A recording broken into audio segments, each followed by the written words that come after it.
I should just wait and see how long you will hold that pose before I say something. Hello, everyone, and welcome back to All Things Star Wars, the greatest Star Wars podcast in the galaxy. I'm Mr. Jason Roscom, with me here each and every single week, the Darth Vader to my Palpatine, Dave Martin. Hello, Dave. Fuck Michigan. Oh, I love it. How are you today? I'm okay. I'm all right. I'm having myself a beverage. Still trying to decompress after a very, very long week last week. And we'll talk more about that in a minute. Yep. All right. Well, until we get to that point, what are we talking about today? We are finally going to get into what I believe is the best season of Rebels, Star Wars Rebels, season 4. And we're going to talk about the first two kind of not mini episodes. That's not really a thing. But we're going to talk about the episode 1 and 2, which is called whatever it's called, and then episode 3 and 4. So, yes, those things. That's more specifically, we're talking about the two-parter, The Heroes of Mandalore, and the two-parter In the Name of the Rebellion. So, what he said. 4 episodes. What he said. 4 episodes of season 4. What I say. I said those words, just not as eloquently as that. Essentially. If 9.5, ladies and gentlemen. Yeah. Ooh, man, he's drinking again this week. Love it. So if anybody sees Donald Solsky in the chat this week, make sure to, we'll say it if he ends up in the chat. But if he ends up in the chat, somebody say something. So until then. All right. Logistically, if he shows up in the chat, somebody's going to say, hey, he's in the chat. We'd have to look at the chat, and then we'd probably see he was in the chat. I always look at the chat. I don't know what you're talking about. Well, then you would see that he's on. You didn't need people to say, like, hey, he's on the chat, because it's not like they're in our ear talking. There's no producer in these headphones here. The people don't know that. You know, we could be making this illusion that we've got somebody whispering in our ears. It's like, hey. No, because then we'd be all like, what? Who's talking? It's the voices in my head. So, all right. We got a day in Star Wars today. It's actually a few days from now. Well, a few days from recording, but it might actually be in the past based on when you're listening to this episode. So, fuck it. We'll do a live. Back to the past. Going back in time. So, we're going back to 1997, October 29th, 1997. This is an interesting one. And this is Star Wars, The Magic of Myth exhibition opens at the Smithsonian National Air and Space Museum in Washington, D.C. I don't know if you remember when this happened, but I actually do. I remember a lot of people talking about it being kind of a big thing where there was this huge Star Wars exhibit at the Smithsonian. Never got to see it, though. Neither did I. But I heard it was pretty fucking phenomenal. In October 97, I was probably just getting back from Biloxi. Yeah, I was in New Jersey without a car. Yeah. It was my first year in Jersey. You were getting driven around by the guy who liked, what was it? We won't talk about that. After he did anal with a girl, then he dumped her. Basically, is that how it went? I can neither confirm nor deny this. I'm actually still friends with him on Facebook. So, you should have thought of that before we did almost half an episode talking about it. Yeah. And then brought it up again the next week, if I do recall correctly. It might have been a couple weeks after. I don't know. Go Birds. Anyway, so it apparently was a really good exhibition exhibit. I don't know, fucking EX word. But never got to see it. Hopefully. Are we talking about the anal, or are we talking about the Star Wars exhibit? Both. Fair enough. Yeah. So that's that. That's all I had. We're going to trash right away. Just fuck it. We're going right into the fucking shitter. Literally. Well, yes. Not literally, but you know what I'm saying. Yeah. So welcome to any of the new listeners out there. Yes, this is a Star Wars podcast.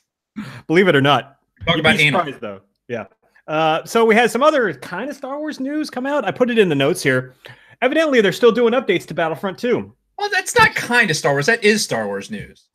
Yeah. We are shitting. I actually thought about, when I was reading the notes, I thought about coming home and getting Battlefront 2 like up on the screen, like next to me over here, so that like I'm pointing, like the people listening can see. next to me there's a giant screen. Well, it's not that giant. We'll just pretend it is. Right. And I was going to put it up there, and we'll actually see like what was going on with Battlefront. Fuck all that. We only got 90 minutes, and I'm going to spend at least 15 minutes in a really just hate infused rant. So I can't wait. Those are always the best parts of the show. Those are the highlights of the All Things Star Wars podcast, is when Dave goes off on a rant. But anyway, in the meantime, I pulled up this article off of GameSpot, which I'm shocked that they're still a website, honestly. But yeah, I guess they just announced, or EA just announced, that they are bringing back some voices from the Clone Wars. Because we knew that they were doing this Clone Wars update for Battlefront 2 at some point this year. I'd honestly forgotten about it and kind of thought it already happened. But yeah, and they're pegging a bunch of the voice actors from Clone Wars to reprise their roles. And like the guy who does Obi-Wan, the guy who does Anakin, General Grievous, and Count Dooku, who did the voices for those in Clone Wars, are all coming back to do the voices in Battlefront 2, which, I mean, I can't see how much they can actually contribute. Like, you click them on the select screen and it's like, Obi-Wan, ready to go. And that's it, you know? Yeah, all right. Or there's going to be some, like, maybe it'll be some cutscenes. Who knows? I don't know. Listen, they're desperate to get people to fucking play this game at this point. And I didn't actually watch the entire episode of Star Wars Show because I was driving. Mm-hmm. Excuse me. So I know they talked about to actually the guy who does the voice work for Grievous. They had him on the show. So watch the Star Wars Show and be all about it. Is it the same guy that does the voice for Grievous in Revenge of the Sith that did it in Clone Wars? I believe so. Okay. I think he's the same guy. That's cool. It's not like he's some famous, like he's not Frank Oz for fuck's sake. Right. Yeah. Yeah, he's probably limited in his. I say that. I mean, who fucking knows? Luke Skywalker's the Joker. Also, what the fuck? That's the true. Fuck do I know? I'm in a weird mood. Yeah, I could tell. You're already on your second beer of the show, so this is gonna go well. I'll probably have to take a break and get a third. Honestly, that's fine.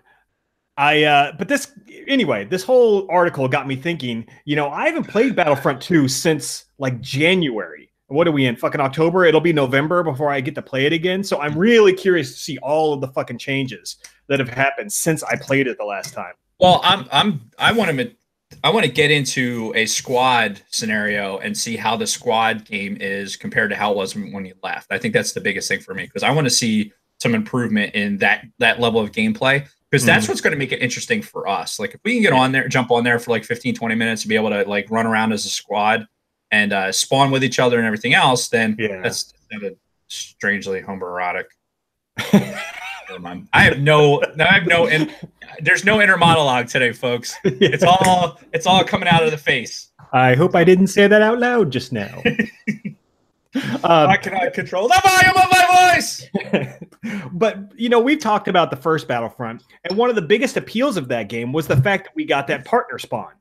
Right. You know, and that's why you and I played that for fucking hours, like hundreds of hours, because we got to do that partner spawn. It was such a fun game, and you didn't get that in Battlefront 2. We spawned in different fucking spots, and we'd be on the headset going like, hey, where the fuck are you? Like, oh, I see you on the other side of the goddamn map. All right, let me see if I can make it to you without dying. It was like it was like a 4-person spawn randomly, and then you were like, the way it worked is you were only with that group, so you can only earn extra points if you're with the group. Like, you were all like yellowed out, and you had to stay within like a certain range of those people to get extra points. Who gives a fuck about that? Like, that just goes to showing how EA was just making that grab for like, okay, it's all about gaining points, be able to get access to certain things by like. You know, that's not what the game's about. It's about fucking being able to play as a squad and reach certain levels as that. Yeah. So they totally missed the mark on that as far as like the gameplay goes online. Mm-hmm. So we'll see. We'll see what it's like when you get back, because I haven't played it in a while. I mean, regardless of like working or anything else, I just haven't had time to fucking sit down and play a video game. Yeah. I'd love to.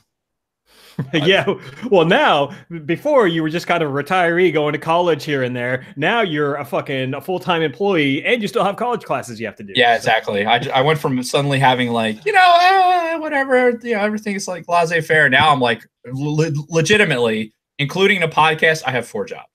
Yeah. I'm like a Jamaican in an SNL skit. I've got 15 jobs, man. Hey, on. All right. That's going to go way over the head of our younger listeners. Yeah, they're like, what the fuck are they talking about? SNL. What is SNL? Yeah. So moving on, we got another 5-star review. So we talked about last week about 5-star reviews, begging people, asking, tell them we'll suck their dick for a 5-star review. And I don't recall ever saying anything about dick sucking. I'm pretty sure you did, actually. I'm pretty sure you're the one who brought it up. The fuck I did. All right. Well, whatever. Either way, we got a new 5-star review. And as promised, we will read it on the show.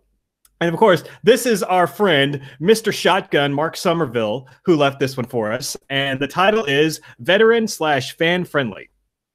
I stumbled on the All Things Star Wars podcast by accident about a year ago.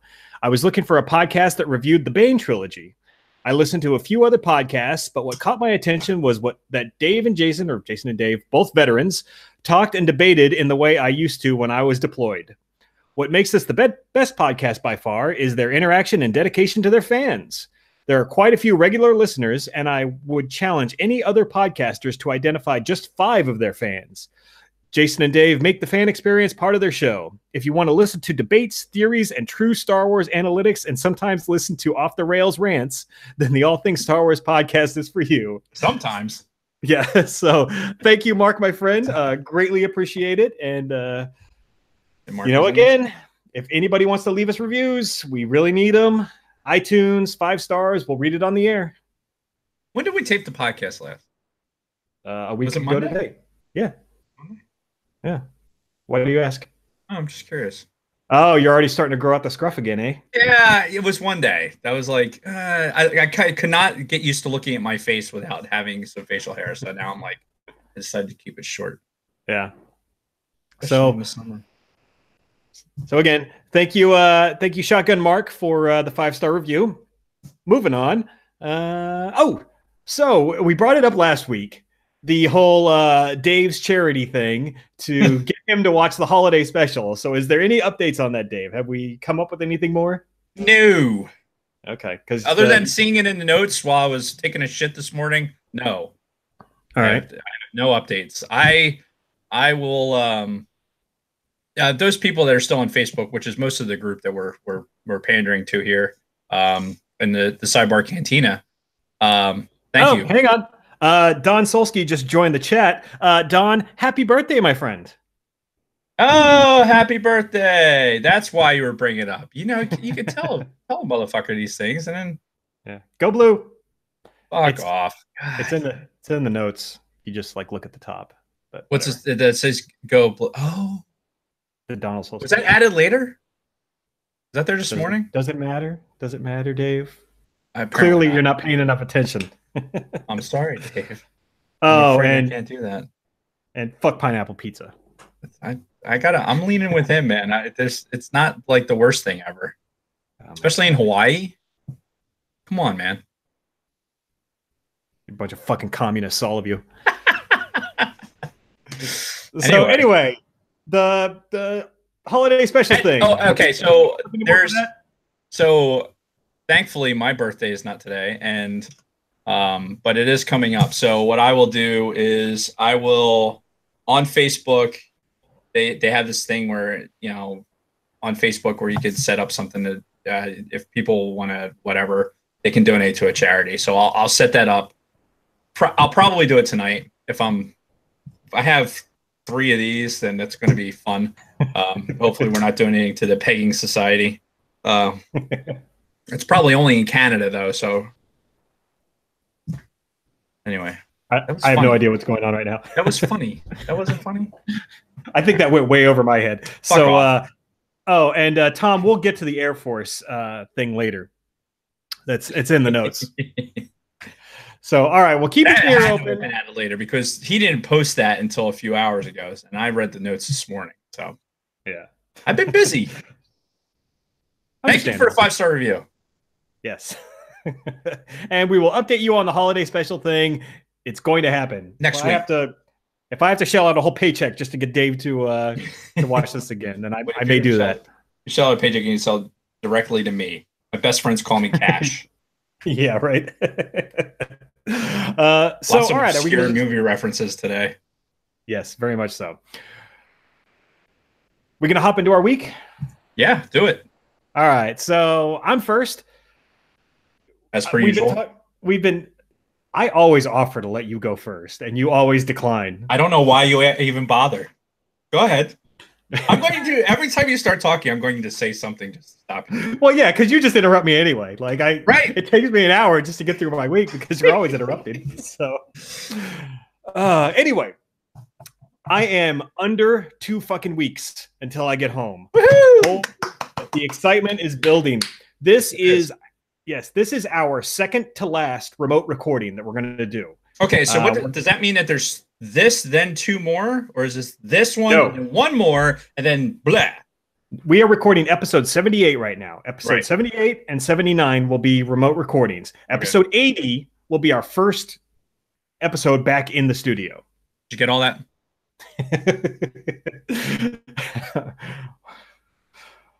Once we have the princess, we will force her father, King Roland.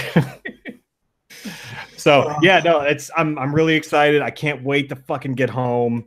This has been the longest year of my fucking life. Did you see my what I put in the YouTube thing as the description? You have to ask the guys. I did not know. It's actually, I thought I was being funny, but Yeah. Oh, Big Lovin's really excited. We get to go back to the no time restrictions on our shows. you're Oh my God. probably the only one. Our wives definitely aren't excited about that, especially because the way we tape. But we might have to do just boom, boom, boom. We might have to do one episode a week. Yeah. Spoiler alert. We'll figure that out when We when may the or time may comes. not have taped multiple episodes in the same day and pretended like it was the next week. We may or may not have done that. If you can tell the difference, then you win. Yeah. So anyway, I'll be home in a week and a half, basically, a little over a week and a half. Dave's gonna pick me up at the airport. Hopefully, he won't drink before he comes to pick me up. Make it that much more exciting. So yeah, I'm super excited about that. Now, that being said, I don't know what our schedules are going to look like right after I get back. I do have several days off, but I'm not going to guarantee anything. So there may be a bit of a gap between episodes 79 and episodes 80. You're going to make them cry. I know. It won't be long. It wouldn't even be like a whole week in between, probably. It's just, we got to get the studio fucking cleaned up.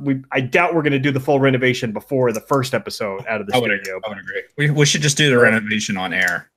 And it'll just be us fucking yelling at each other. This is the fucking TV stand, you piece of shit. And like your drill's going, fucking paint flying around. Yeah. Oh, it's gonna be great. This paint smells like shit.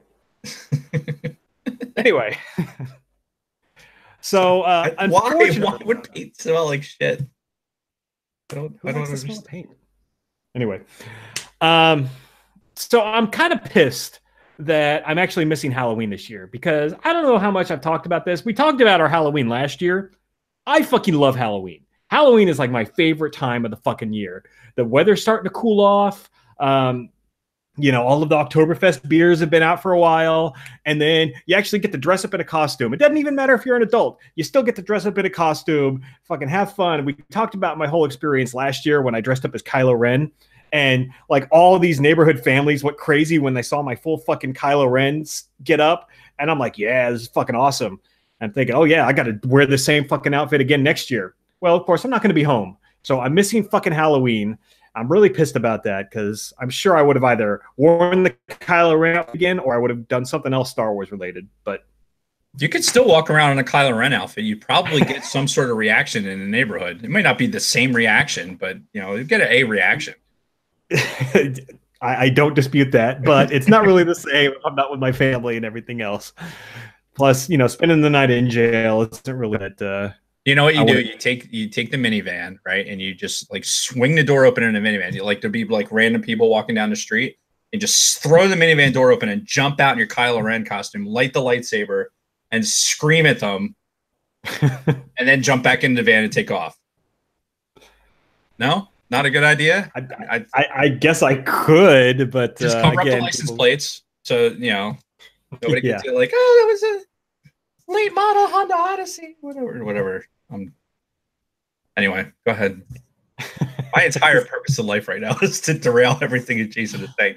I'll tell you what, the fucking Kylo Ren costume was fucking spectacular last year, and you're missing my lodge's Halloween party too. So this will hopefully be the last Halloween you miss. Yeah, I can't imagine me missing another one at this point. No, So. don't not fucking dude. Seriously. And there's superstitious Dave. Yeah, Jesus Christ, man, you got to knock on wood when you say shit like that. You know, you already got what? Isn't there another fucking TDY in the pipeline or some bullshit? Actually, no. I got out of that. Woohoo! Good job. Yeah, we can talk about that afterwards. Word. But OPSEC and whatnot. Yeah. Anyway, the only other bullet point I had was I've been actually thinking lately. I want to do another Star Wars novel soon. We haven't done a book in quite a while. I think the last book we did was fucking the one book that had the people in it, and the people did stuff. Thrawn, the new Thrawn book. Thrawn Alliances. There yes. you go. And that was July. That was mid-July. So Thrawn over there. I don't know. Yeah. Oh, my Squirrel. Yeah, never mind. What? But yeah, no, we haven't done a novel in quite a while, so I kind of want to do another novel. Don't know what yet. I'm thinking maybe, unless you have a hard-on for one specific novel, we could either. Well, I already typed a note in there. If you had read it, Jason, read the notes. Oh, okay. Your vote is to finish Bane. I think we should finish Bane. It's a 3-part series. We haven't done the whole series. Let's finish Bane up, and then we can move on to something else. It'll be short, really interesting because of the way the storyline closes. And you've never read it, so the second one I haven't. I mean, obviously you haven't read the second one. No, I started the second one. No, we only did the first one. We got to do fucking Bane. Oh my god. Dave's tell so him mad right now. people out there in the world in the Sidebar Cantina, tell him. I know we'll get to Republic Commando for Pete's sake. That was actually on my list, Tom. Or for Tom's sake. He actually did. It's in the notes. But Pete's Bronco Fett. I'll take a screenshot and send it to you just as proof. So, but apparently we're doing Bane, so fuck it, whatever. But no, I have a feeling that I'm going to need some Steamroller Dave. Yeah, I feel like we talked about this offline. I don't think we talked about it here on the show, but I know I'm going to have some adjusting when I get home because I've been here isolated in these fucking mini hotel rooms for 9 months, and it's going to be weird getting home with like my wife and my 3 kids and other human beings. Yeah, exactly. And I feel like I'm going to need like quiet time where I'm gonna have to step away from everybody, step into a quiet room and like read or something. So I'm thinking that should be something we do not long after I get back is get into another book. Yeah. I would agree with that. I was typing in the chat. It's all the way over here. The microphone's over here, although my microphone picks up everything. Yeah. I agree. So, you're going to this is a as all the veterans that listen to us, everyone kind of we've all had that where it was like we've been out, we've had an isolated group of people that we interact with, and you spend a lot of time by yourself. And when you go back to normal society, there is definitely a transition period where it's like, oh, all these other human beings need to fucking not exist anymore. For some of us, that feeling of actually being part of humanity and coming back into the world, some of us never got that back. Some of them being right here talking right now. Fuck humans. Fuck everyone else that isn't in my circle of trust. And for the record, the Sidebar Cantina is in fact in the circle of trust. So these are all delightful human beings as opposed to the rest of humanity, which can suck a bag of dicks. I agree. But yeah, that's really it. That's all I have to say. And yes, Tony, I want to do the Revan book too. Same author as the Bane books, by the way. There you go. See, that would be a nice transition. And like I said in the chat, I do want to do Republic Commando because I haven't read it, and it would be nice to go into something that I haven't read already. I feel like I'm always one step ahead of Jason when it comes to. Yep, indeed. So that's it. That's all I had for this week. Actually, a lot of Star Wars related stuff in there for a change. Go figure. Shocking. So for my week, I got nothing. I started. We talked about it. I was starting a new job. I'm back up on the base. I'm like in a ops squadron again, and just kind of letting it all wash over me. the problem with last week is that adjusting to, the commute and everything else, and then like, I have a medical issue where my energy levels aren't really great. So like now I'm just trying to find that sweet spot where I can get homework done and stuff like during the week and not be swamped on the weekend. Because what ended up happening is I know Bronco Fit busting my balls on the internet about having to do calculus homework during during the Eagles game. Well, no, during the college football.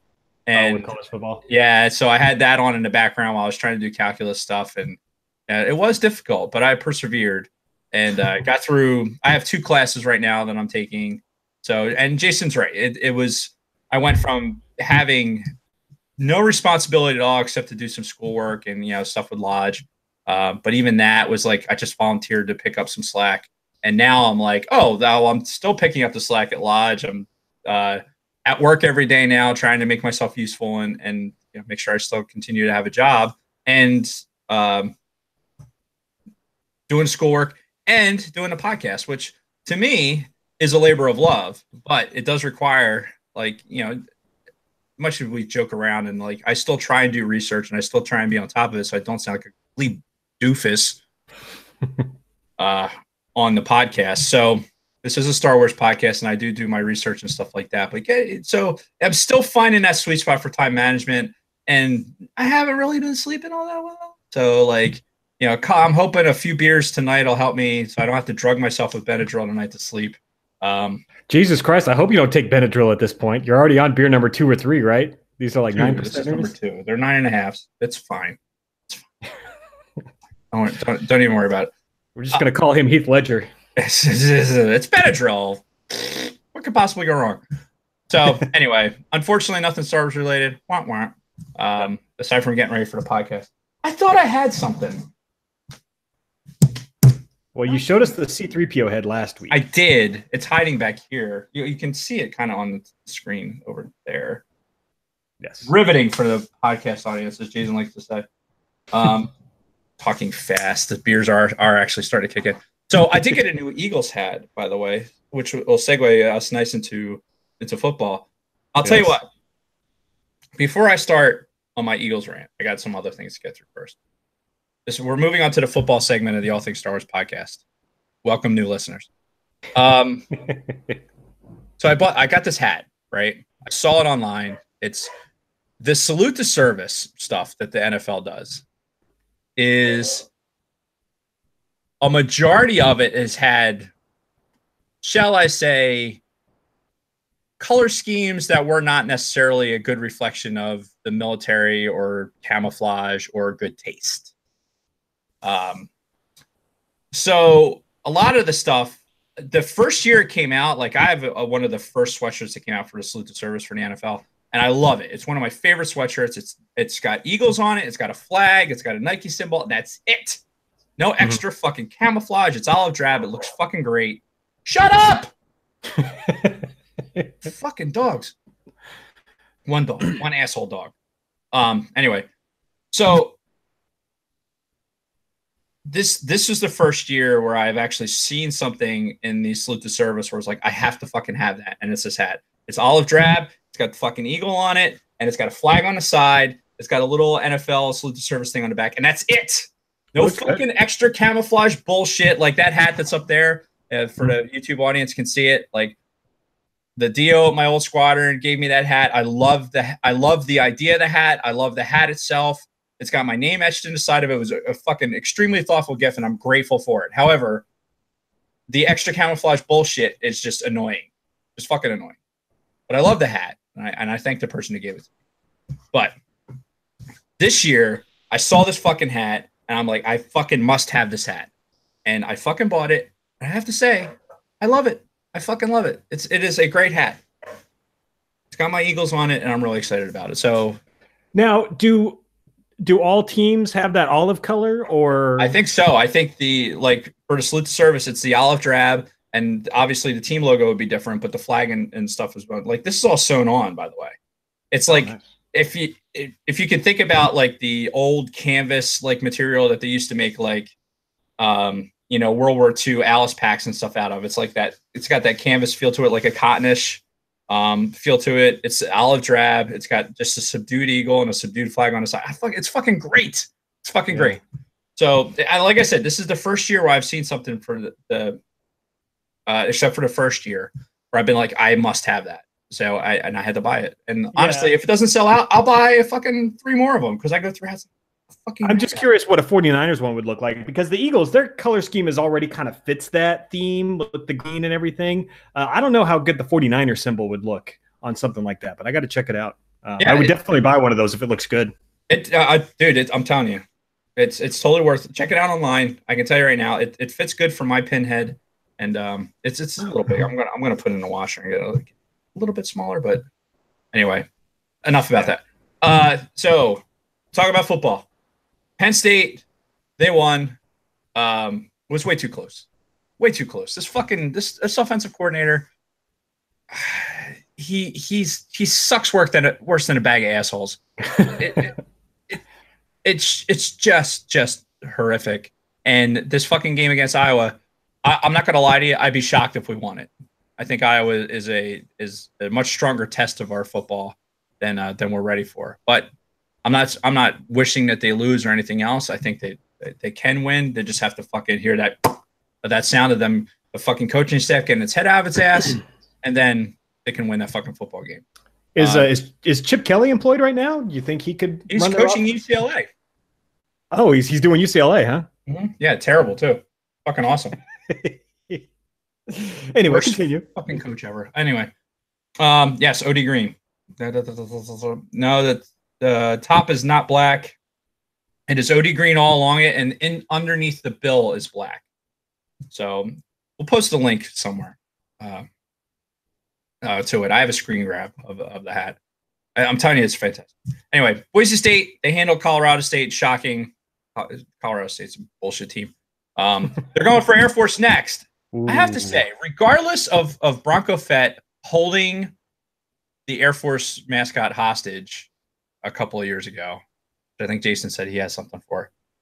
It's going to be a good game. I think it's going to be a good game. I think Boise State's going to win at the end of it. I just don't think Air Force is strong enough to beat them, but I think it's going to be a good game. And I sprung. We've talked, on and off about getting Jason access to I had the sling thing. Yeah, distracted myself. What the fuck? Jesus Christ, my brain is completely fucked. Anyway, I went to the Hulu Live. Got the Hulu with all that other shit. Canceled the sling. Mm-hmm. But Jason, if you need to use it, it's good till the mid-November. But I canceled that. Went to the Hulu thing. All the ESPN channels. I have access to all these other games, and I think I can watch a Boise State game. So I'm going to be watching that game. Nice. I will tell you what. So what I was going to say was, based on, how close we are with Bronco Fett now, how much he supports us, I've been a supporter-ish of Boise State since he came on board. However, there's only 2 instances where I would never cheer for Boise State. One of them is against our Air Force, and the other one is, of course, against good old Michigan. Oh, fuck you, good old Michigan. You know what? Who the fuck do you think you are? You didn't even know what Michigan's colors were until about fucking 4 weeks ago. This fucking bullshit. Jesus Christ. It's maize and blue. I don't know what the fuck you're talking about. I've always known that. Some of our listeners, it's not. This is why I wear a ball cap. See how giant my fucking forehead is? Anyway, so check it out. There's a hat conversation going on in the Sidebar Cantina. I love it. Dude, I have more fucking ball caps than most people have of fucking socks. And my wife will tell you that is not an understatement or overstatement. Anyway, so here is last year's Salute to Service hat, okay? Black bill, subdued eagle, looks pretty good. Flag on the side, see, has my name on it. This one's got the NFL Salute to Service, how you doing on it. But this little bit here, this fucking camouflage under the bill, it's actually you can see it when you're wearing the hat, so it's a little bit distracting. But otherwise, it's a good looking hat. And like I said, it was a gift, and I love it. But this one, just the bird, the material of the cap is that canvas material. It's got the bird. clear as day on it.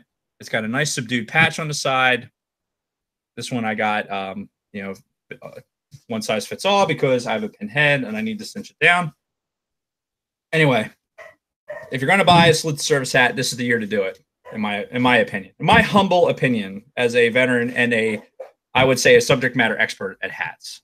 Right. All right. Can we get to your rant now? Because we still have to get to Rebels at some point. So whatever. Michigan. I just had a note from Michigan beat Michigan State. Whatever. They were exhausted from Michigan State was exhausted from beating Penn State, and for whatever reason decided they didn't want to play offense. 94 yards of offense the entire fucking game. Is it because Michigan's got such a great defense? I think sure not. It is, yeah. I think not. All I know is these fuckers. Excuse me. I don't. You know what? I don't even talk about it. I don't even talk about it. If I'm gonna fucking rant about something, it's gonna be about this fucking Eagles team. Now, anybody who's friends with me on Facebook, cue the rant music. Anybody who's friends with me on Facebook knows that last night I posted a fairly long diatribe about this fucking Eagles team and their inability to handle basically playing with the lead. They are the team to beat. They're the Super Bowl champs, regardless of their record. Every fucking team that they play, whether it's home, away, or anything else, they are the team to beat. This is the first time they've ever been in this situation. Even those teams back in the day with McNabb and fucking T.O. and all the Andy Reid days, when they won all those NFC championships, they were just the first losers. When you don't win the Super Bowl, you're just the first loser. Yeah. This is the first fucking year that they've had to be. They are the team to beat. They are the fucking Super Bowl champions. World champions, they call it. Or, however to get away with that, I don't care. But listen, anybody who was watching that Eagles game basically watched a team that decided they had won the game in the third fucking quarter. I don't care whose team you have. If you're the fucking New England Patriots, if you're the fucking Detroit Jets, or anybody the fuck else, you have to play 4 quarters of football or you're going to lose a fucking game. This isn't college. You have to fucking play football for 4 quarters. You don't let a guy like Cam Newton stand in the pocket for 5 fucking seconds so that he can see everyone in the field, because guess what? You can have the best secondary in the league. You give a quarterback 5 fucking seconds to stand in the backfield and survey everybody, somebody's going to get the fuck open. Especially when you got a fucking McCaffrey, who's one of the better receiving running backs in the league, and you're going to leave him open in the flat? I'm watching this fucking I'm watching a 60-inch fucking television with this game, and McCaffrey's on the screen with nobody else. There's not a fucking Eagle near him. And what they did is they fucking just decided, well, we're just going to go ahead and let him run. Whatever. Because they're playing not to lose, apparently. They're going into the prevent in the beginning of the 4th fucking quarter, which, fine.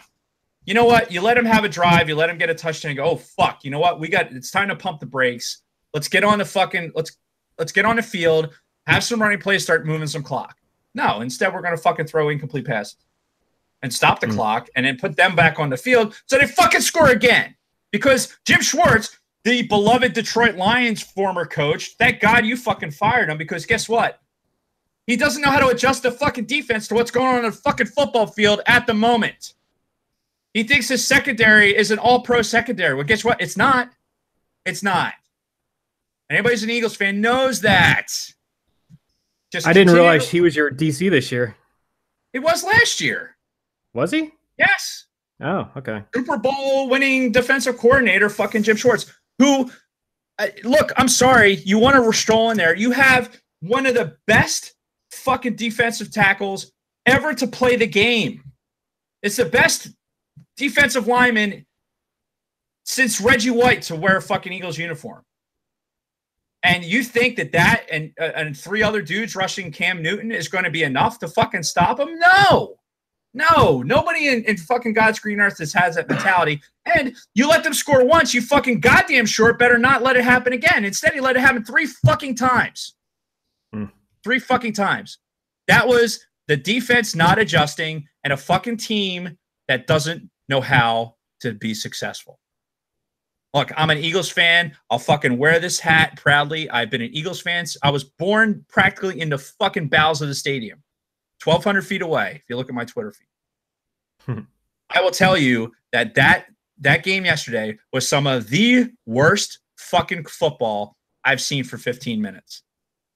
The worst. It made me sick to my fucking stomach that a team that won the Super Bowl last year would let that fucking go. And you know what? Every single, like, there's a lot of dumb Eagles fans out there, and they say a lot of dumb shit, okay? And we can go on for hours about, like, why Eagles fans get the reputation to do or whatever. That's a whole nother conversation. But I will say this. For the people that were watching that game and are going, like, how are these guys Super Bowl champs? We're asking the same fucking question. They don't know how to handle their fucking success. That is to cue the dog barking. Yeah. This isn't even a good rant. This is just me being pissed off about my fucking team losing. And fucking these instigators on the chat. Well, listen, honestly, it's like I stopped doing my homework. I'm watching a fucking game. I'm watching this team. They're fucking watch them not make those adjustments. And then have my fucking coach say after the game, well, the pressure's off now. We can just go ahead and play football. Are you fucking kidding me? You don't win Super Bowls. Yeah, he said that. He said that in his post-game press conference. He's like, the pressure's off. Now we can play football. The pressure's never off. You don't play. You're not the fucking Cleveland Browns. You're not these teams that play to fucking have a 500 record. Like, you just won the fucking Super Bowl. We have one of the best young quarterbacks in the fucking league, and you have the best defensive player in the league on your fucking team. You just won the fucking Super Bowl. And now you're telling me the pressure's off, you can go play football? Go fuck yourself. That's complete horseshit. That's a cop-out. And today in his press conference, he decided he was going to fucking backpedal. Oh, because I guess a lot of people called him out on it. Oh, you think? Are you fucking kidding me? We're not dumb. Like, the sports fans in Philly, for what they are, they're not fucking dumb. They say dumb shit. I said that, but they're not dumb. They understand what that statement means to this fucking football team. And it's just, I'm telling you, if they don't fucking make some sort of adjustment here and they go to fucking London on a national stage on an early game and go out there and fucking lay an egg and lose to fucking Jacksonville, holy shit. It doesn't matter how many fucking Super Bowls you won at that point. You know, you're just embarrassing this fucking city at that point. Yeah. Learn how to fucking play football. You have good players. Fucking coach better. Hashtag coach better. Indeed. Anyway, so I think that's a great segment. Michigan. I'm going to start by fuck cancer, fuck Michigan, and fuck that fucking bicyclist. they fucking brought up. Oh, the Marvel bicyclist in the Facebook group today. Dude, that was priceless. The fact that Bronco Fett was so fucking on that shit to have it up in that fucking Facebook post. That was brilliant. That was absolutely brilliant. Yeah. No, man. So, I'm so mad. Because everybody today, that's all we were talking about was the fucking Eagles game. I wasn't wearing this hat at work. You know, that's professional. But it's like I was wearing this Phillies pullover because guess what? It's 59 fucking degrees in that office. Because they won't turn the heat on. The Air Force is like, well, you know, it hasn't been less than 65 days or 65 degrees for more than 3 days in a row. Like, Jesus Christ. Meanwhile, we're freezing to death. That's actually happening down here. We actually had a bit of a cold, believe it or not, in San Antonio, Texas. We actually had a bit of a cold front blow through recently, and they won't turn on the heat in the fucking buildings. So I've been freezing my ass off. I'm paying a big price right now for the bit with the tank top today. Because I was going to say, like, you can't be that cold. Your fucking nipples aren't showing through the tank top. Yeah, well. Thanks for noticing, by the way. But no, you know, I am a little bit chilly right now. Either. Yeah, whatever. But yeah, they won't turn on the fucking heat in this building, even though it was fucking freezing. I wore 2 layers to bed. What was it, like Thursday night? Something like that last week? Because it was fucking freezing and they won't let me turn on the heat. This is some great Air Force shit right here.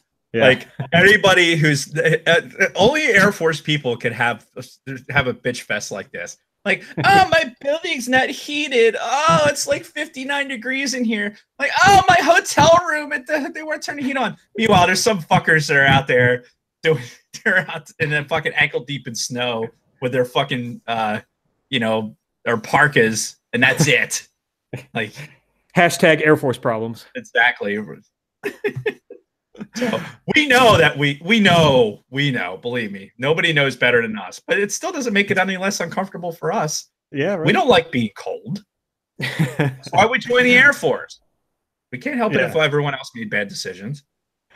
All right, so we've got about 40 minutes to talk about Rebels. So we're going to do this. Yeah, let's talk about Rebels. All right, so we're going to cover the first 4 episodes of season 4. I don't know how many parts we're going to break this down to. It's at least going to be 3 parts, maybe more, maybe definitely not less. So these first episodes, it actually premiered exactly 1 year ago. I was going to note that. Yes. Yeah, October 16th, 2017. So just about a year ago this week is when the season premiered. So we're not that far behind. Yeah, kind of. Kind of. Yep, and it started with this 2-parter, the Heroes of Mandalore, because they keep going back to this throughout the whole Rebel series with Sabine and her family, and this is what I believe is kind of the conclusion to the whole Mandalore story. I don't think they go into it for the rest of the season, though I don't know because I haven't seen it. You wouldn't know because you haven't seen it. Yeah, but I mean, it felt like this ended on a good closure point. I would agree with that. That's a fair assessment.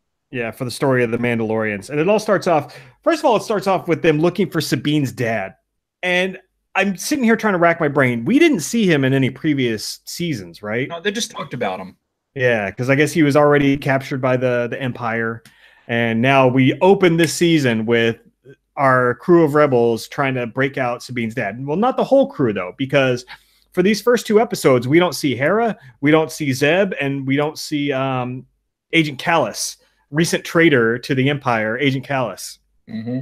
So none of those people are in this. Instead, it's just Ezra, Kanan, Sabine, that other Mando that joined their fucking crew. I can never remember the guy's name. And they're shit. Fenn Rau? Something like that. Yeah, Fenn Rau. Yeah. So now I will say, for anybody who is like hardcore, like Boba Fett or just Mandalorian fans in general, must have had just like a huge erection throughout these first 2 episodes. Like, so people like Bronco Fett, because it's just a whole slew of fucking soldiers in their Mandalorian armor, like all kinds of different fucking clans. And that's something else. Like, I'm not familiar enough with all of the different fucking Mandalorian clans there are out there, because we see like 5 different ones throughout the course of this 2-part series. It's like, I'm from clan Birkenstocks, and I'm from clan, Kilimanjaro. And Birkenstock. Right. Because Mandos would be giant hippies. Yeah. Take off their helmets. They got this like fucking unwashed, like just fucking hair everywhere. Yes. Sabine's got like these giant hairy French armpits. Just like, yeah. But yeah, there's a billion fucking clans out there. One of the clans, though, that shows up towards the end of this episode, they look very, very similar to Jango Fett and his armor, the way his armor was built and the colors and all. And I wonder if that's the same family that he came from. I don't know.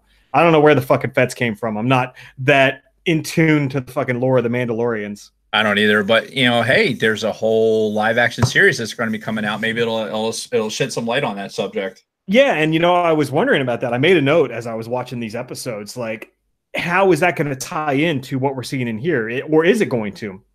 Because it's not that big of a gap, because this happens right before New Hope, and The Mandalorian takes place right after Return of the Jedi. So, I mean, I'm sure a lot of stuff could have still happened on the planet, but for the most part, you would want to think that however things end in Rebels, it can't be that much different when The Mandalorian comes around. I don't know. Just to like sidebar actually into some Star Wars shit in the Sidebar Cantina. I feel like they're deliberately making the Mandalorian or the Mandalore. I forget the title. Just drowning right now. 9.5. I think they're deliberately trying to isolate it from like a lot of the other Star Wars canon by saying like it's so far out on the outer reaches, and just like to really influence what's going on with whatever this character is doing. Yeah, that's just my gut feeling. They still might tie that stuff in because we're talking about 2 canonical series, yeah, that are yeah. parallel. Oh yeah, that's a word. Series is it? No, it's not. I feel like I made that up.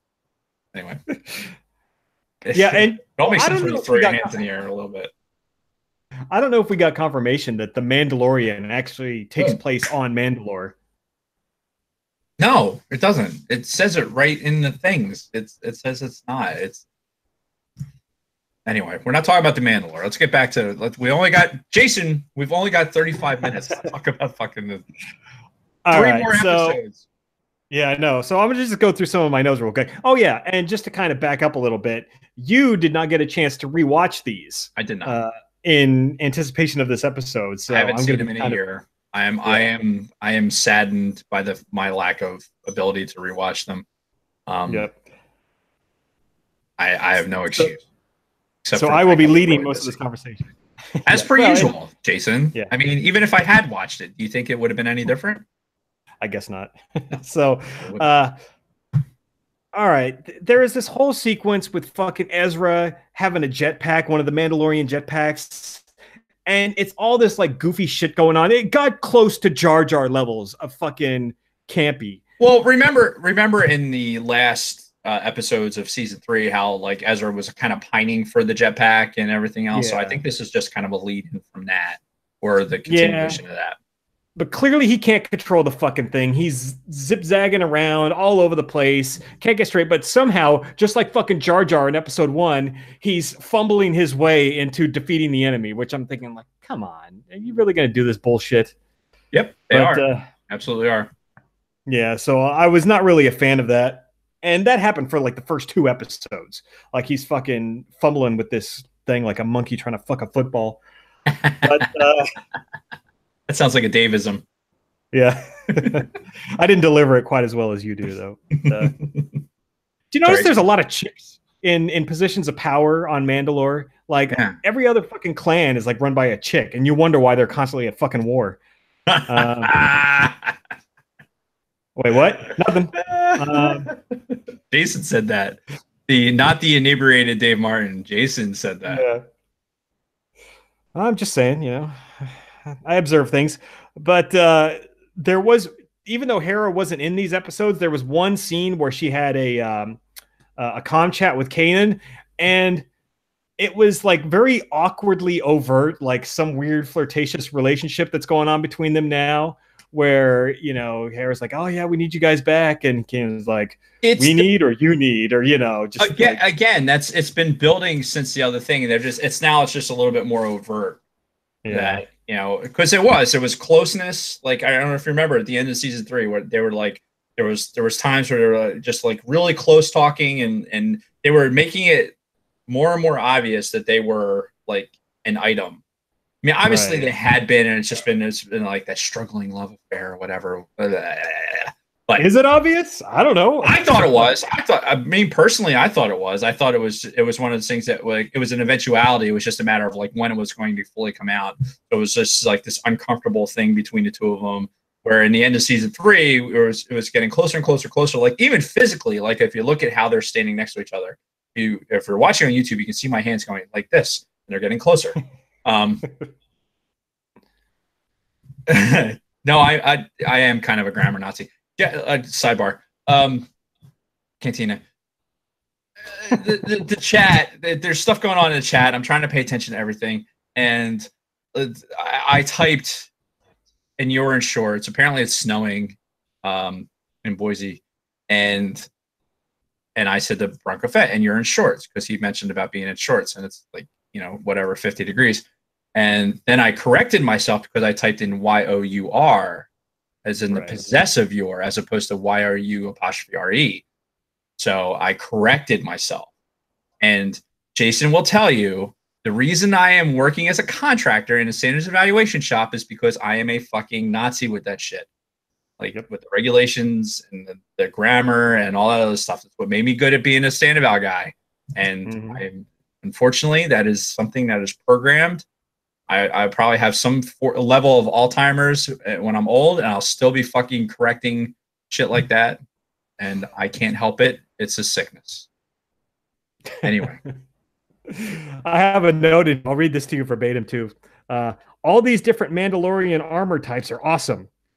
/ Bronco Fett must have loved this. So I was thinking of you, Tom, as I'm watching this, because yeah, there were a ton of different fucking Mandos, and this whole first episode was just like one big battle. Is all it was all these different Mando clans fucking attacking the Empire, and it was that traitor Mandalorian clan that joined the Empire, and they have their cool kind of Mando stormtrooper hybrid outfits. Yeah, it was like the white.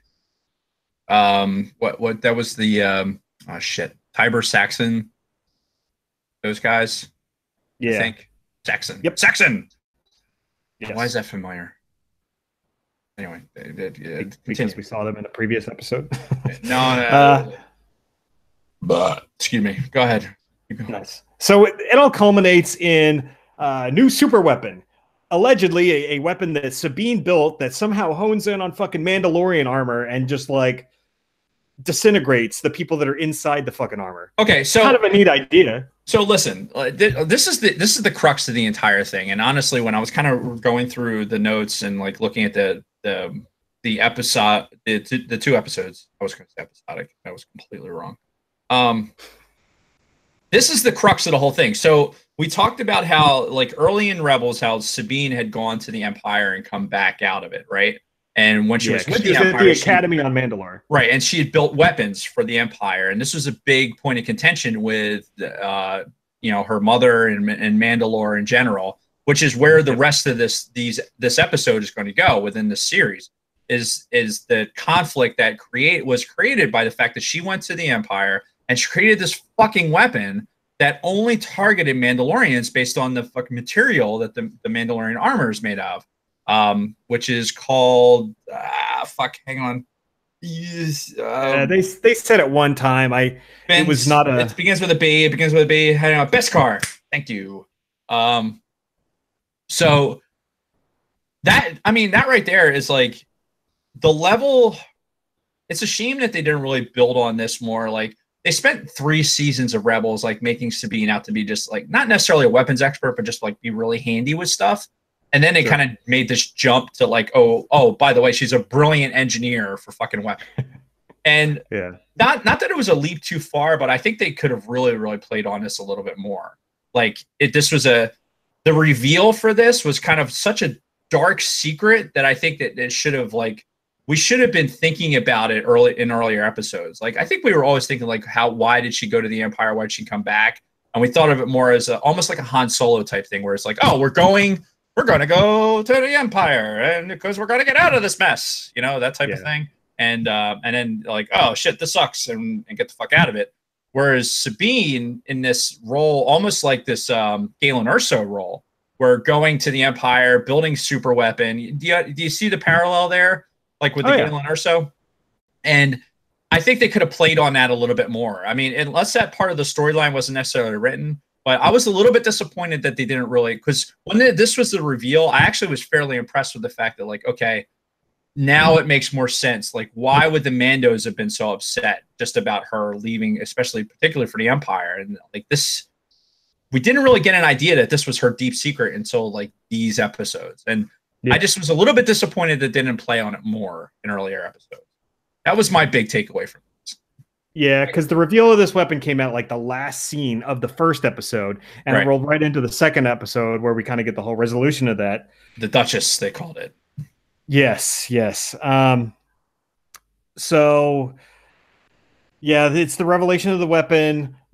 Sabine gives the whole fucking backstory. She monologues for a while about how she made it for the Empire and then realized it was wrong. But Thrawn comes back. We finally get a first appearance of Thrawn.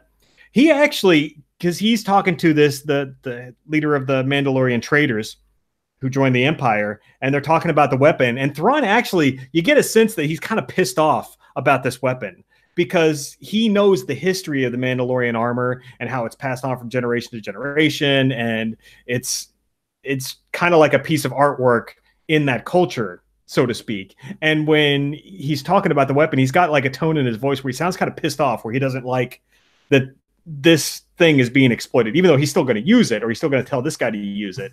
Right. You can kind of tell like he's kind of annoyed by this a little bit, and that's just who Thrawn is. Yeah, and you're going to see Thrawn, like, he's going to, like, as these episodes go on, like, spoiler, he's going to, like, you're going to see him get more irritated. And as we get further into these episodes, It's going to put things into some perspective with Thrawn that we're not necessarily getting from the books or anything else. Which is honestly, it's one of the reasons why I think the season is one of the best. Do I think it ended the best way? No, not necessarily. But the fact that we're getting to see a little bit more of like the inner workings of Thrawn and his dealings with the Empire, let's say, and his relationship with the Empire, it's very intriguing. And this is just a little snippet of it that we're seeing here. Well, and we barely get any of it in these first 4 episodes. Like, he only appears just very briefly a couple of times, so that's a little bit disappointing. So hopefully we see more of him later on. I just got more notes about like all the different Mando clans. If you're a fan of the Mandalorians, you've got to love these first couple episodes. This is where I started making my notes about the Mandalorian TV show and how that's going to fit in. Then I have, why does Ezra still have a fucking jetpack? Because he's still, bumble fucking around with his jetpack and can't seem to like get it to operate correctly and do the things he wants to do. So I'm just like, take off the fucking jetpack. Clearly, you're not built for this. There's fucking these shitbag drunk idiots that go down to like the Caribbean and they fucking go strap on those water jetpacks. There's the fucking yeah. They basically take an engine out of a fucking water ski and they put it onto somebody's back and suck up the water from the fucking like this vacuum tube. And these fucking drunk idiots that are on vacation put these things on and go fucking water. After a while, they figured that shit out. The fact that he hasn't figured out this fucking jetpack by now, maybe he needs a drink. I don't know. Maybe there's some level of imbibement that makes you better at doing this shit. I mean, Lord knows when I drink, I get better of a lot of things, like speaking Russian and throwing darts. But for this, I agree with you. It bordered on. It was like, why? Dude? Like, enough of the fucking jetpack already. Although we needed it to fucking in the second episode when they're doing the fucking canyon shit and they're trying to do the breakout. He needed the backpack for that. But yeah, I digress. So long story short, Sabine figures out a way to re-engineer this fucking weapon to where instead of targeting Mandalorians and their armor, it targets fucking stormtroopers and their armor. Yeah. Right? And then after that, this thing fucking like kind of overloads and it takes out a whole fucking Star Destroyer. So I'm sitting here thinking like, this is why, right? I mean, so they now have a weapon, the ultimate weapon to use against the Empire. Written and directed by George Lucas. That's it. They've got the fucking weapon that could just destroy all stormtroopers and Star Destroyers. Well, created by Dave Filoni. Remember that this weapon, the range was kind of short. So, and again, we get into Sabine being the super fucking engineer, where she can go like connect the blue wire with the red wire and then the green wire with the white wire. And holy shit, now we're fucking targeting the Imperials based on their armor type, which is what Blastoid. I mean, okay. Suspend your disbelief for all that bullshit. She fucking cut the thing down with the dark lightsaber. So whatever fucking energy source that thing had in it was some reactor type that she just basically exposed to the air. And of course it went fucking nuclear, like where fucking Don Salsky is, because it's 655 degrees where he is. So he obviously was standing. Oh, that was Isaac Sipe. Sorry, I had to scroll back through that.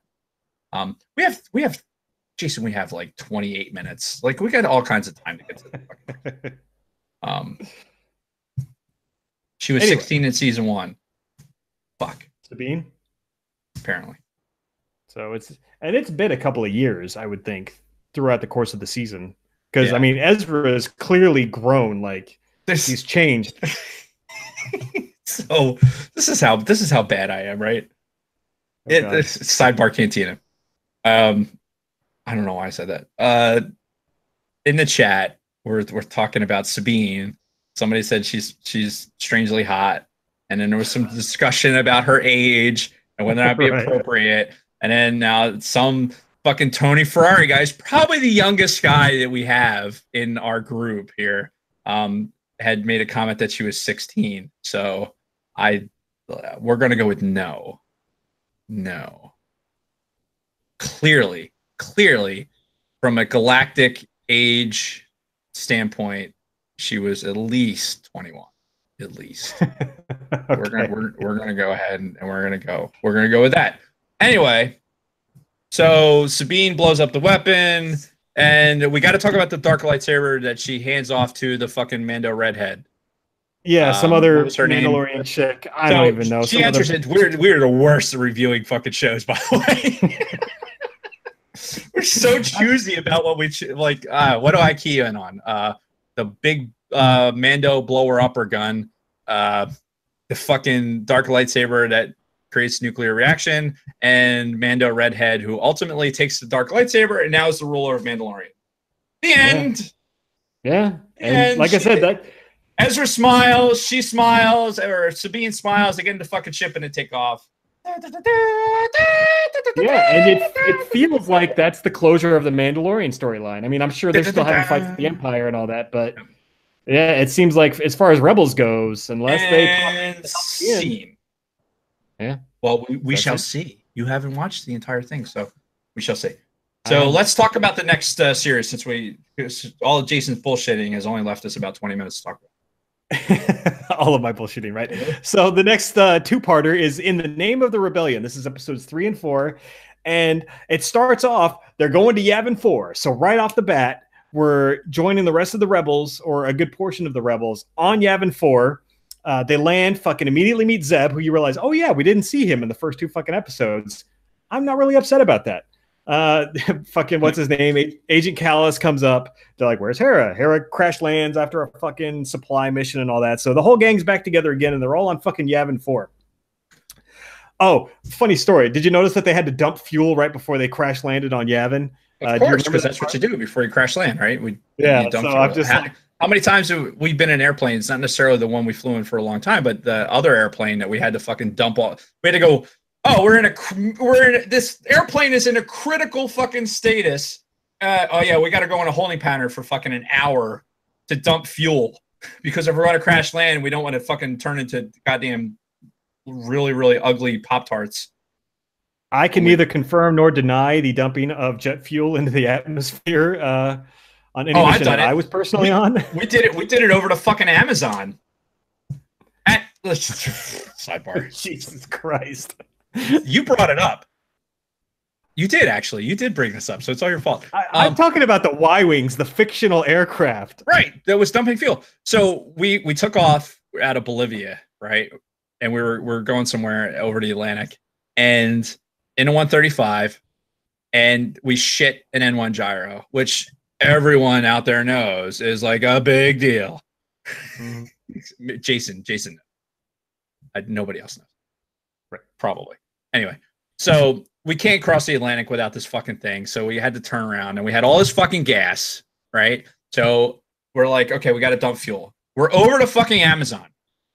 Get on the radio, talk to the Brazilian controller, and say, hey, listen, we have to dump fuel. We have to go back to Bolivia, request an area to go be able to dump the fuel. And the Brazilians say, go ahead. We're like, okay, no, understand that we have to dump a ridiculous amount of gas. I'm not even going to talk about the amount of gas. It's measured in pounds, and it's thousands. So we're like, no, seriously, we have to dump this fuel. We want to be, we figured they'd send us over the Atlantic or something to go dump the fuel and come back. No, go ahead. I'm looking out the fucking window at the Amazon rainforest right there. And the fucking Brazilians who care so much about their country, they're fucking like, no, go ahead. Just fucking dump it. We're at like 36,000 feet or whatever. Like, all right. Fucking tens and thousands of pounds of fucking JP8 right over the fucking rainforest. And you know why I remember that so bad? Because I feel a minuscule amount of guilt because A, it's my system that failed that made us go back, and B, it was over the fucking rainforest. This and fucking paper straws. I knew I was going to work paper straws in there somehow. Now, I will let the audience know that in this hypothetical situation, if any aircraft did have to dump, no, this really happened. I'm retired. Fuck it. It really happened. I was there. Hypothetical situation. You're at an altitude high enough to where it's like the fuel's not going to actually like touch the fucking trees. It's all going to dissipate in the air because you're at like fucking 30,000 feet or 20,000 feet or whatever. You can't trust this guy. He went on the Sofa King podcast and fucking basically allowed them to say that there was fucking that contrails were a real thing. I did not. You so poorly. Like they had you on as an aviation expert, and you failed miserably, Jason. You failed miserably. I don't think that's true. I do. I had to respond, and then for that point forward, I was known as like Donald Martin or some shit like that. Don Martin Jr. Don That's Martin right. Jr. That's right. All right. If Anyway, you're a let's Sofa King get back listener, on the go back rails and here. listen to Jason on the Sofa King podcast, and like he does a piss poor job at explaining the atmospheric conditions that would be created in a contrail. I think you did more to like basically and further the fact that people think that contrails are a real thing because of your time on the Sofa King podcast. Anyway, so What we're talking about. Hera crash lands on Yavin 4 right after dumping fuel, and the gang's back together again. So listen, before we move on from the scene, didn't you think it was kind of cool, like bringing Yavin 4 and kind of like that familiarity of like the scene with the temple and everything else? I thought that was really, really well done. One thing about this episode, it tees up the rest of this thing with the interaction with the actual rebellion. Like the rebellion was kind of part of it, and it was always like it brought Mon Mothma in, and it was like the rebellion started to be a real thing. Now they're landing on Yavin. It's their connection to the rebellion now suddenly becomes like a real palatable thing to me, anyway. Oh yeah. Yeah, and honestly, these next two episodes, they feel like a prequel to Rogue One at this point, because now it feels like we're leading up to the point in Rogue One, because they land on Yavin 4, they immediately get called in by Mon Mothma. They go into her little fucking chamber of secrets, and it's that same fucking briefing room, and they got Genevieve O'Reilly to reprise the role of Mon Mothma. She's the chick that did Mon Mothma in Rogue One and also in episode 3 in a scene that got cut. So she reprises her role as Mon Mothma, does the voice for her. That's why Jason's a professional. He brings Star Wars information in from way out there from episode 3, people. That's why he's a pro. Yeah. Speaking of voice actresses, have you ever looked at the chick that does the voice for Sabine? I have not. She's pretty hot. She's Indian, from the country of India, not Native Americans. You're fucking racist. But would have thought that. Nobody would have thought that until you had said it. I still hear people refer to Native Americans as Indians all the fucking time. It's like, come on, guys. We should know better at this point. But I may or may not be guilty of that. But anyway, the chick that does her voice. Why am I Google searching Indians? No, damn it, Jason. You're looking for Tia Sircar. Tiyasircar. Solely for the research of the podcast. Yes, but yeah, she's pretty hot. She's very exotic looking. I like her. But Jimmy Smits does not come back to reprise his role as Bail Organa. They got some guy who doesn't sound fucking anything like Bail Organa in this. I'm watching this. I'm like, who the fuck is this asshole? This ain't Bail Organa. It looks like him. I think it's supposed to be him. Listen, Space Jimmy Smits has got other busy shit to do. Like it's because I'm sure he's really fucking busy right now. Yes, he's probably taping an episode of fucking oh shit, what was that show he was on? A lawyer show back in the fucking 90s. The only reason he's famous. No, it was the fucking lawyer show. LA Law. LA Law. That's it. Good job, Jason. Yeah. Stars for you. Yeah, I'm sure they're about to reboot that, and that's why he's been really busy. Dude, the way TV's been lately, I wouldn't be surprised. Yeah, and what's his name is back as Saw Gerrera, because the next two episodes revolves a lot around him. This is Saw Gerrera. Yeah. I'm a 90-year-old man. Oh, I'm sorry. Law and Order, not LA Law. Big Love and corrected us in the chat. Law and Order. No. It's LA Law. LA Law. Dave's not a little drunk. I don't know, nor do I care. There's nothing about me. There was a really... It's definitely LA Law, people. Do your research. Jason's a professional. All right. There was a really cool scene in this, which brought me back to a topic that I really want to talk about on the show at some point. And that's when Ezra is pleading to Mon Mothma, like, we got to help the people on Lothal. We said we were going to help them.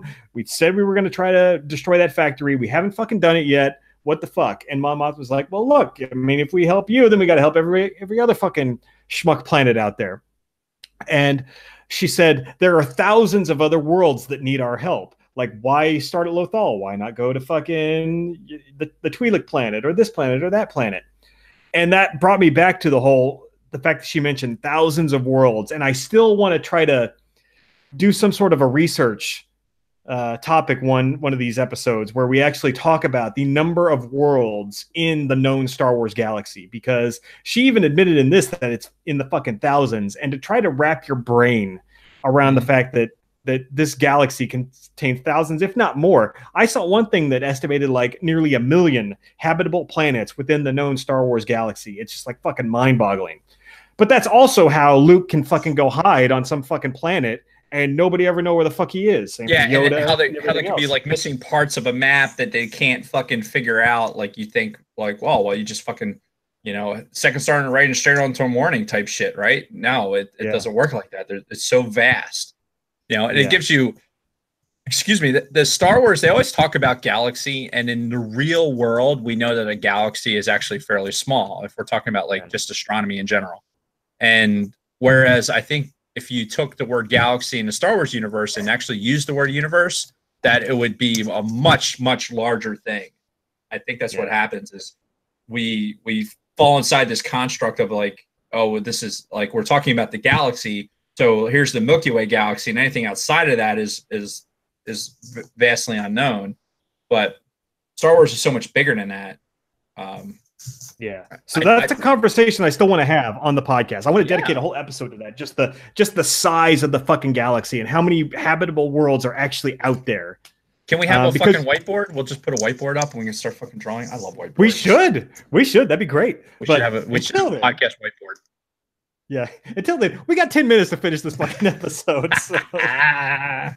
It just so happens that one of my notes here is relay, blah, blah, blah, Jalindi, blah, blah, blah. So ultimately, they have to go destroy a fucking relay somewhere. Right. Just another like throwaway storyline, just another little terrorist plot against the Empire. So they go. It's the kids. It's fucking, and they refer to them as the kids too. Fucking Ezra and Sabine. And they go to blow up this thing or to sabotage it.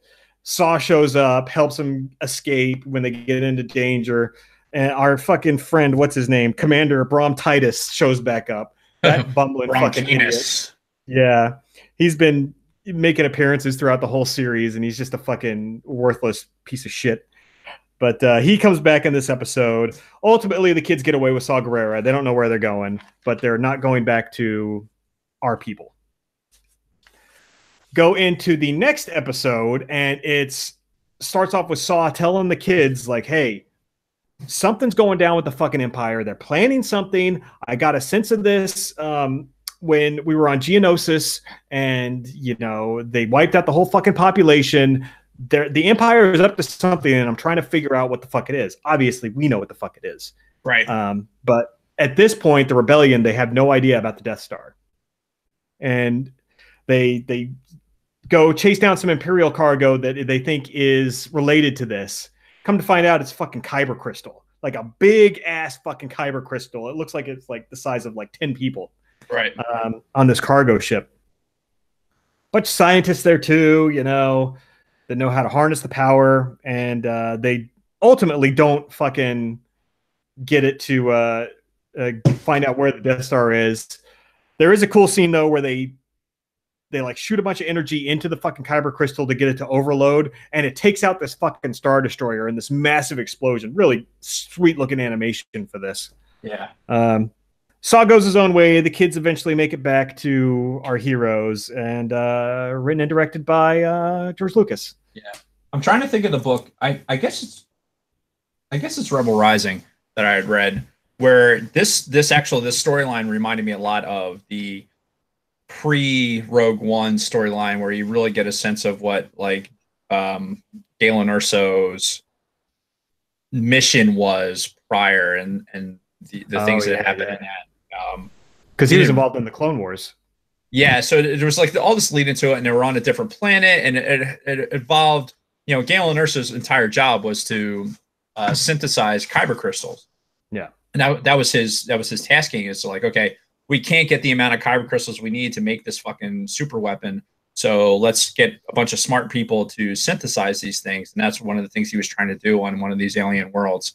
And under like he was under the fucking Birkenstock hippie auspices that he was helping to generate power for planets that couldn't generate power Right. to help them live a better life. And as it turns out, they were making a super weapon. Yeah. I wonder where we've heard this before. Right. I wonder. Um, Anyway, but yeah, that goes right into like how these episodes feel like they're leading up to Rogue One, because it's all about the Death Star now. These Kyber crystals, Saw Gerrera, the Death Troopers were in this episode. they were. I think this is the first time we saw them in Rebels, because they were on that cargo ship protecting the fucking Kyber crystal. Yeah, because you gotta hear those. Yeah, they're different. A double cheeseburger, onion rings, and a large orange drink. No, and then, and then, no, and then. And that's really all I had for my notes. So what I found odd was in these first whole 4 episodes, the characters of Kanan and Ezra really feel like afterthoughts right now. Because, in the beginning, it was really kind of centered around them, the Jedi training and the Force and the lightsabers. They don't play a big part in these first 4 episodes at all. I mean, Ezra was part of the whole Saw Gerrera thing. The Force and the lightsabers and yeah. But like really right now, Kanan and Ezra are kind of an afterthought. I would imagine that their story is going to pick up again before the end of the season. But right now they're really leaning on other characters and other drivers of these stories. Well, it's interesting because we know that this is the last season. I don't know that they knew that this was the last season getting up to this point. Oh, you don't think so? I think what you'll find is that as you're watching the rest of season 4, there was obviously a turning point where it's like, okay, there has to be some finality here. Mm-hmm. And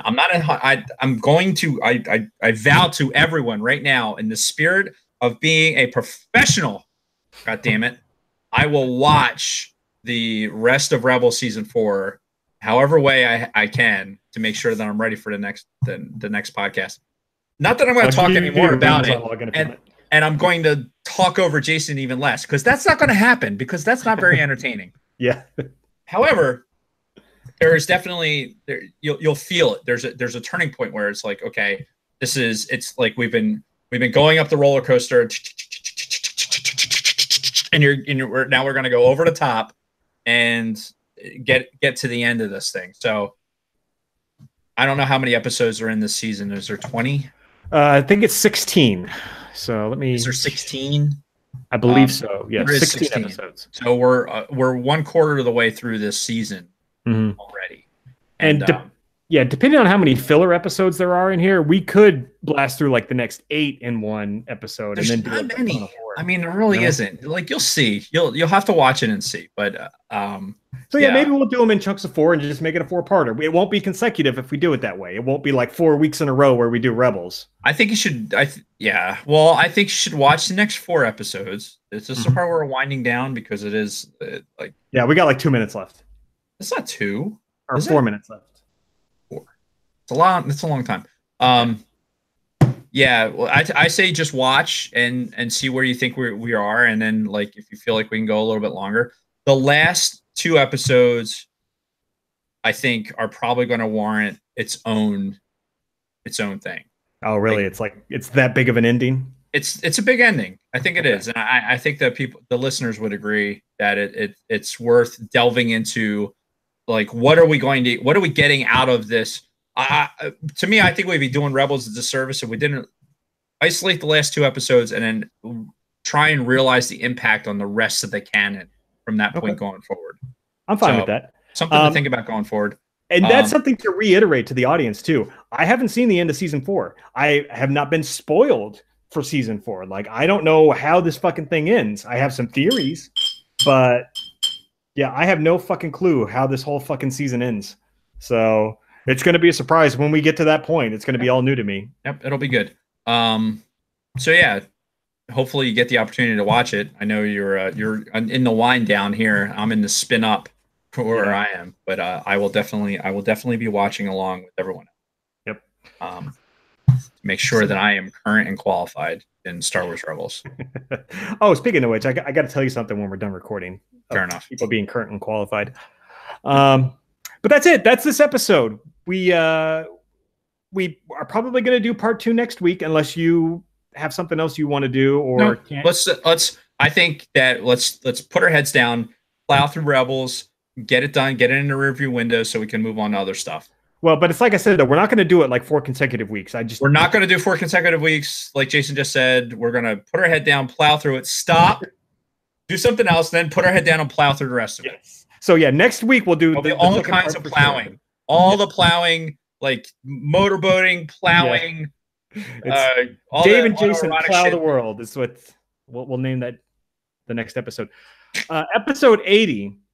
So we will have a break in there with episode 80 because that's going to be kind of our return to Starkiller Studios after I get home. And that's probably just going to be one of those fucking just amalgam episodes of just like, oh, here's all the shit that Kristen bought me that's Star Wars related while I was gone. And also, I think it was Tony Ferrari mentioned doing a rematch of our Trivial Pursuit game. And I think that could also be something we can throw into episode 80. Get your chance at fucking taking out a champion. Woo-woo! I don't remember you winning that last one. I was totally winning. I could have swore I won that last one. But really? I don't know. Can we talk about the fact that in that fan thing that was posted in the cantina that Phasma makes it back to episode 9, hence me winning the bet? Wait, what? You didn't look, our fans posted something on the page and you weren't watching it, Jason. Wait, what about Phasma coming back? Phasma was in that fan-made episode 9 show. Oh, the fan-made. What? Hey, whatever. It's fan-made. I don't do fan-made stuff. Whatever. You could still watch it. Somebody put some effort into it. Somebody cut and pasted that link. They exerted all that effort of clicking and copying and pasting. You could at least give it the common courtesy for a reach around and acknowledging the fact that I won the bet. I'm just saying. I will not acknowledge that. Not at all. So, yeah. What is that? Give us your attention. Why are you saying that, Isaac? Plowing and pegging. Yeah. And then, I put a note in here too. We need to start, even though it's still, several months away, we need to start thinking about what we want to do for our 100th episode because it's going to be here before we know it. With me getting back, you working again and going to college, time's going to go by fucking quick. So I feel like that 100th episode is really going to creep up on us, and I want to have a plan long before it actually gets here. So we need to start thinking about that. I say we do a day in Star Wars, and then we bullshit for about 40 minutes, maybe 50. Well, we'll be in the studio at this point, so we will have no time restrictions. Oh, this is true. So 50 minutes of bullshitting will be no problem. Yeah. And then maybe we talk about fucking. Whoa! Timeout. Big Lovin', you're driving to Jersey for what? What?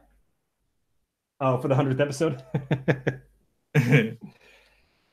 Hey, if you do that, dude, fuck, you're in, man. We have Brady, if you do that, I will pull out a couch. I will give you a blanket. Yeah, he's got a futon in the studio. You can sleep amongst all of his fucking all of his gear, and there'll be a creepy fucking C-3PO head hanging on the wall that can fucking stare at you at night. Oh, if he does that, we should make him help us redesign the studio. We should, but we'll put him to work. Yes. Just to have that staring down at you all Look the time. At this. It's life size, ladies and gentlemen.